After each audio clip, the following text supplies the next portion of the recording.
Yun.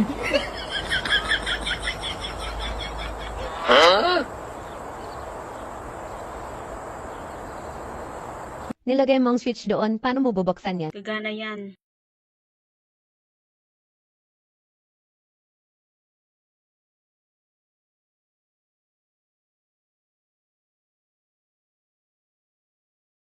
Paano mo naman papatayin ngayon? Oh no!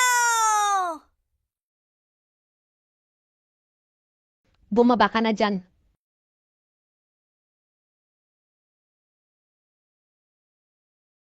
Sino nagsabi sa'yo na ilagay mo doon? Si Yang Yang. Sinabi niya kasi na pag nilagay doon, makakatipid daw sa wire.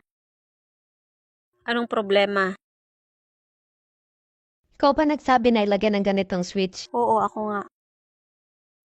Ngayon sabihin mo, paano mo papatayin ang fan na to? 哎呦我的妈！